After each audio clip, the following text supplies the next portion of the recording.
ज़ैनब असलान, तुम मेरी जिंदगी की वाहिद औरत हो। मैं सिर्फ तुम्हारे साथ खुद को मुकम्मल महसूस करता हूँ और सिर्फ तुम्हारे साथ रहकर ये मुझे जिंदगी का एहसास होता है।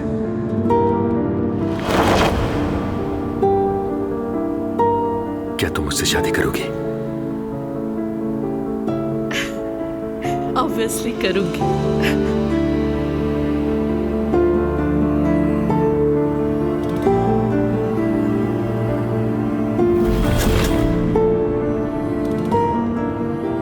तो अब क्या होगा ज़ैनब?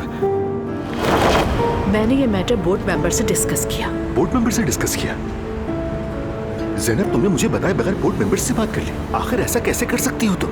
उमर, तुम इस वक्त नाराज हो रहे हो, ये बात मैं समझती हूँ, लेकिन मैं प्रिंसिपल हूँ। मुझे ये मैटर सॉल्व करने के लिए उन्हें बीच में डालना पड़ा। तुम जानते हो मैं किसी के लिए रियायत नहीं करती। लेकिन मैं भी कुछ है तुम्हारे लिए। क्या वो तुम्हारे लिए इतना गैर अहम है? उमर, तुम गलत समझ रहे हो बिल्कुल। मुझे इस मामले को जल्द से जल्द सुलझाना है और जो कसूरवार है उसको सबके सामने लाकर सख्त से सख्त सजा दिलवानी है। देखो ज़ैनब, तुमने इतनी बड़ी बात मुझसे छुपाई।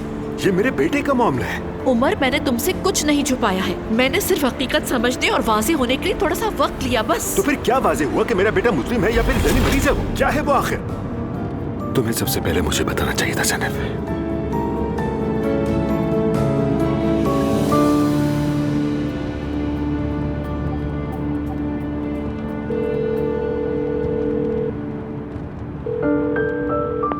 हेलो भाई, अस्सलाम वालेकुम। वालेकुम अस्सलाम उमर। अगर आप फ्री हैं तो मैं जरा मिलने आना चाहता था।